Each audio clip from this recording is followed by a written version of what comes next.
Pemirsa Komisi Pemberantasan Korupsi mengusut praktik pemerasan, pembuatan sertifikat kesehatan dan keselamatan kerja K3 di Kementerian Ketenagakerjaan. Nilai dana punglinya mencapai 81 miliar rupiah. KPK menetapkan 11 tersangka termasuk Immanuel Ebenezer Gerungan yang sebelumnya menjabat Wakil Menteri Ketenagakerjaan. Terbongkarnya kasus ini kian menunjukkan sengkarut pengurusan sertifikat K3. Ketika sertifikat K3 dijadikan ladang korupsi, keselamatan para pekerja pun kian terancam.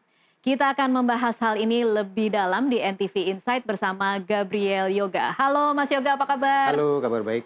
Oke, kita hari ini membahas tentang K3 yang kemudian melibatkan wamen yang kemudian jadi tersangka ya. Iya, betul. Ini jadi kasus yang besar juga ya untuk sebuah kementerian yang sebetulnya sedang dalam sorotan publik juga ketika mereka di awal tahun gitu ya, mereka ada beberapa pejabatnya yang juga ditangkap oleh KPK karena ada kasus terkait pemerasan tenaga kerja asing gitu ya. Jadi ini kementerian yang menurut saya juga syarat dengan masalah gitu ya, karena belum selesai kasusnya ternyata sudah muncul lagi dan sampai ke pejabat nomor 2 di pejabat kementerian setingkat itu. wakil menteri. Setingkat wakil ya? menteri waktu itu ya. Dan ini jadi semacam bisa dibilang persekongkolan ya, karena dari pejabat wakil menteri gitu, kemudian ada direktur jenderal, ada direktur, ada koordinator, ada subkoordinator. Jadi dari atas ke bawah ini semua terlibat gitu ya, dan semua sudah ditahan oleh KPK gitu. Iya, ada 11 tersangka ya. Mungkin kita bisa lihat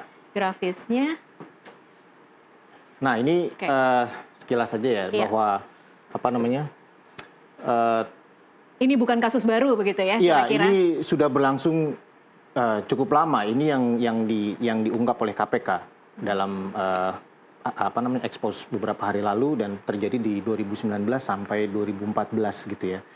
2024. 2024. Kalau dilihat yang dimaksud adalah pemerasan di sini ada semacam pungutan liar gitu yang dilakukan oleh orang-orang di Kementerian Ketenagakerjaan gitu terkait pengurusan sertifikat K3. Modusnya seperti apa sih? Iya, sebagai catatan sertifikat K3 ini kan sebetulnya wajib ya bagi perusahaan dan juga pekerja gitu ya untuk menunjukkan bahwa mereka memiliki kompetensi dan kemampuan supaya lingkungan kerja mereka aman, selamat gitu ya. Nah ini dilihat dari tarif resminya sebetulnya 275.000 gitu ya. Sementara yang diminta oleh para koordinator atau tadi dari pejabat dari kementerian tadi ya sampai 6 juta rupiah. Berarti ini ada naik 20 kali lipat gitu ya daripada dari harga resminya gitu. Dan kalau dilihat aliran dananya kan sampai dengan 81 miliar dan ini mengalir ke beberapa orang. Dan ini berarti dipungut liarnya itu tidak di satu level saja tapi di beberapa level kah? Nah ini juga masih jadi penyelidikan juga ya, artinya 6 juta ini kan harganya kalau dibayangkan 20 kali lipat dari harga resmi gitu ya, dan tentu dengan angka 81 miliar ini dalam periode yang panjang itu jumlahnya sangat besar sekali gitu, dan sampai dengan 11 tersangka ditangkap pun itu sudah menggambarkan bahwa ini sudah sistematis ya, artinya banyak celah yang dimanfaatkan oleh para pelaku di sini, karena untuk mendapatkan sertifikat itu kan para pekerja perusahaan kan juga harus mengikuti ada semacam pendidikan dan pelatihan gitu ya. Kemudian ada uji kompetensi. Ada tesnya ya. Ada tesnya begitu. Kemudian ada lisensinya juga ya. Artinya ini adalah standar baku yang sebetulnya untuk menjaga keselamatan dan keamanan pekerja gitu. Tanpa ada standar ini ya pada akhirnya mereka yang bekerja atau perusahaan-perusahaan mempekerjakan orang-orang yang mungkin punya kompetensi di bawah standar gitu. Akibatnya risiko kecelakaan kerjanya bertambah gitu. Jadi kemudian dengan fakta ini kita jadi mempertanyakan kualitas si sertifikat ini begitu ya? Betul. Nah kalau dilihat lagi, nah ini tadi saya sempat bilang bahwa ini berkaitan dengan tingginya kasus kecelakaan kerja di Indonesia gitu ya. Organisasi Tenaga Kerja Internasional itu dalam laporannya tahun lalu itu menyebutkan hampir 3 juta orang itu meninggal karena kecelakaan kerja.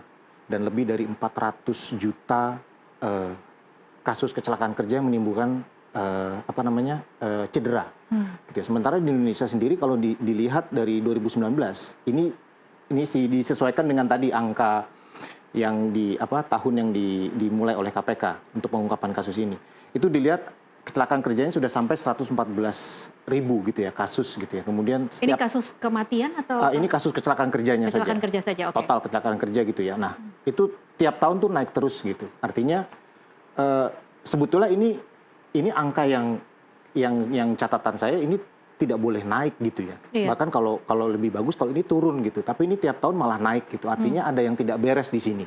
Baik itu dari sisi kompetensi, kemudian dari sisi pengawasan juga gitu ya. Seperti apa badan-badan pengawas dari pemerintah juga untuk mengawasi ini. Termasuk tadi dalam proses pengurusan sertifikat K3-nya. Oke. Ketika sertifikat K3-nya itu kemudian diambil ada pungli sebesar itu, sementara perusahaan atau pekerja mereka tidak punya pilihan, gitu ya. Artinya dengan angka segitu, ya mereka ya ambil atau pergi saja gitu ya. Iya. Nah, kalau mereka nggak ngambil sertifikat, mereka nggak bisa kerja gitu ya. Ketika mereka harus mendapatkan sertifikat, jadinya abal-abal gitu ya, karena tidak sesuai dengan kompetensi. Dan ini angka kasus kecelakaan kerjanya naik terus. Dan ini sudah pernah disinggung oleh Menteri Ketenagakerjaan Pak Yasirli sekitar bulan Mei lalu ya, bahwa ada keprihatinan ketika angka kecelakaan kerja di Indonesia terus naik gitu. Nah, ini bisa jadi ada korelasinya dengan tadi seberapa besar kompetensi para pekerjanya gitu ya. Nah, ini kalau tadi Tasya nanya korban meninggal gitu ya. Korban meninggalnya juga bertambah gitu ya. 2020 sudah ada 4.000 orang yang meninggal karena kecelakaan kerja, kemudian 2021 ini angkanya menurun, tapi tipis sekali. 2022 naik Itu drastis. jangan-jangan menurunnya memang karena lagi COVID juga ya? Nah, bisa jadi itu, karena ini periode COVID ya, tidak ada Iya. yang bekerja sedikit sekali, dan kemudian 2022 naiknya jauh sekali. Gitu. Oke. Nah, sebagai catatan, tahun ini di 2025 itu sampai dengan April lalu ya, itu sudah lebih dari 47.000. Ini kecelakaan kerja. Gitu. Dan yang terbesar ada di sektor konstruksi, itu hampir 30%, lalu manufaktur, transportasi, dan logistik. Nah, ini jadi catatan gitu ya, bahwa masih banyak kasus-kasus kecelakaan kerja yang tentu saja akan berhubungan dengan seberapa besar kompetensinya. Nah, kompetensinya tadi yang sebetulnya bisa diurus lewat sertifikasi tadi. Nah, yang itu ternyata yang ternyata dipungliin supaya bisa lolos. Kalau nggak bayar, kemarin sudah disebutkan, kalau itu tidak dibayar bisa jadi diperlambat pertama, kemudian diabaikan gitu ya, atau malah nggak diurus sama sekali gitu.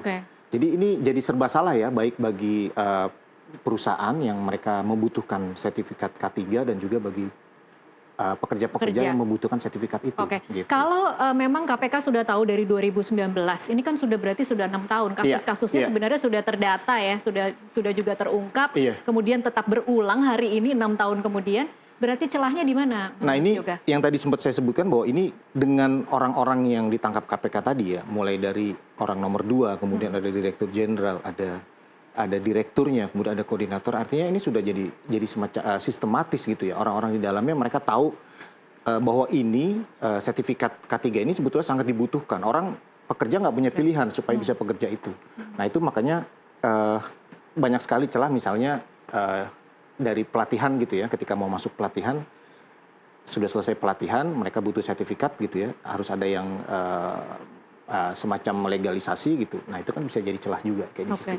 Nah, itu catatannya ya. Jadi ini juga berhubungan tadi dengan banyaknya angka kecelakaan kerja. Ini data dari BPJS Ketenagakerjaan, gitu ya. Dan kenapa saya bilang kecelakaan kerjanya naik? Karena klaim jaminan kecelakaan kerjanya juga naik berarti gitu ya. Sejalan lah ya antara kecelakaan dengan klaimnya. Nah, itu artinya seharusnya ketika semua prosedur dijalankan, kompetensi dan sertifikat K3-nya berjalan, semua prosedurnya berjalan, itu harusnya angka ini turun dong. Bener nggak? Risiko kecelakaan kerjanya juga akan berkurang gitu. Karena semua orang, baik perusahaan, pekerja, regulator, maupun tadi dari Kementerian Ketenagakerjaan menjalankan fungsinya dengan baik gitu. Harusnya ini turun gitu. Nah, tapi ini tiap tahun naik terus gitu.